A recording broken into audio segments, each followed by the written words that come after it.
Tracy with KOGmissions.com, and welcome to Simple Bible Truth. I hope to encourage you in your faith and inspire you to seek truth, to love God, and to obey Jesus. Please like, subscribe, and click the bell below to be notified when new videos come out. This video is part 7 of a 10-part series on the church. Today we are going to dig deeper into the topic of church leadership and also try to understand and answer the question that many ask: can women hold these offices? Church leadership, according to Scripture, is summed up as being the heavy responsibility of caring for the overall need of God's local churches and protecting the church from false teaching from within and without. It is also keeping order among the body. This is similar to the responsibility parents have been given to care for their children and husbands their wives. In the same way, they all serve as a guide and work to elevate others and help them to be the best that they can be with what they have been given. Leadership empowers the church, but they are not the ultimate power.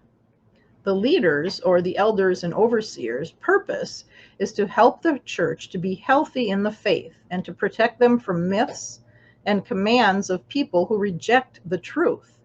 They must be able to give exhortation in a healthy way and teach and correct those who speak against the truth. The position of elder overseer is not just a committee that decides how much to pay a pastor or what color carpet to install. It is a position of spiritual leadership and protection. As the Greek word for elder and overseer reveals, it is a supervisor who manages the public affairs of the church and administers justice. This is a job given to men who qualify and desire to serve in this way, knowing that choosing to serve in such a way comes with self-sacrifice and many responsibilities. Yet it comes along with rewards that if one serves faithfully as intended, they will receive.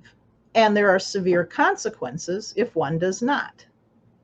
It is no light undertaking, and it is not a matter of just filling a position. It should be a man who will sacrifice himself to keep an eye on God's flock, just like a man deciding to get married to care for his wife. The focus is upon the responsibility for caring for others, not on self or being, quote, over people. In reality, as a servant, you are under all of the people you serve. The idea is more like being over them, like a mother hen being over her chicks to protect them, or an eagle's big wings over its eaglets, not over them as being superior or domineering.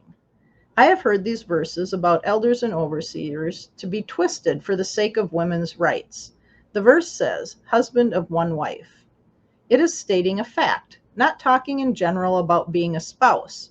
The verse is defining the elder as a husband, while making the main point of the verse that he is to only have one wife.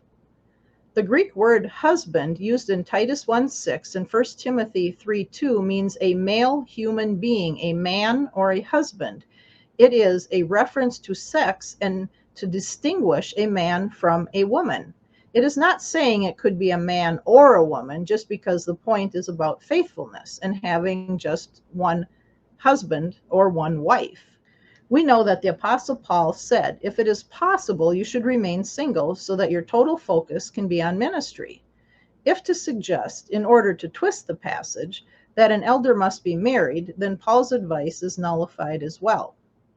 Many go on to say, in order to twist this passage further, it must mean that the elder must not only be married, but must also have children. They say that if to take the husband part literally, that it should be a man, then because it says that his children must not be rebellious, then you must assume that he must also have children.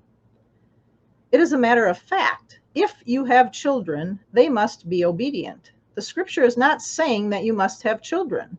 Again, the point was not in having children, but that if he did, they must be obedient.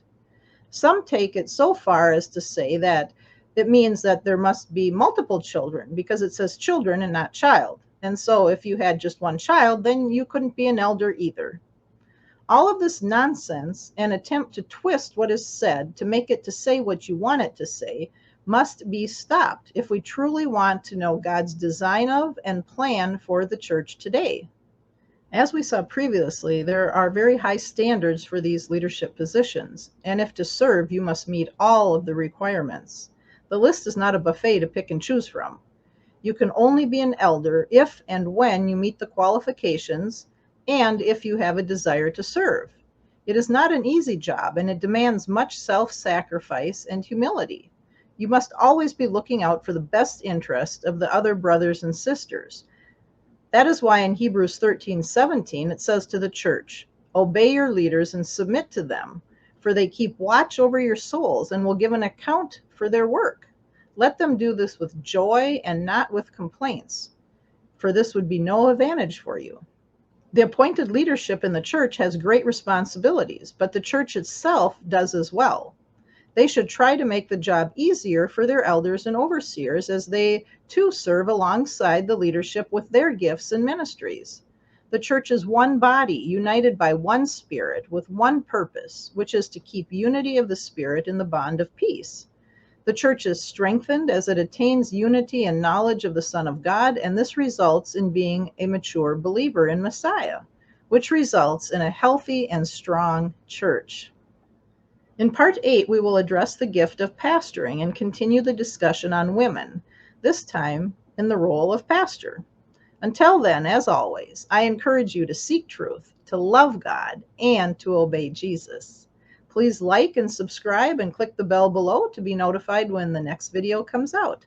Thanks for watching and have a blessed day.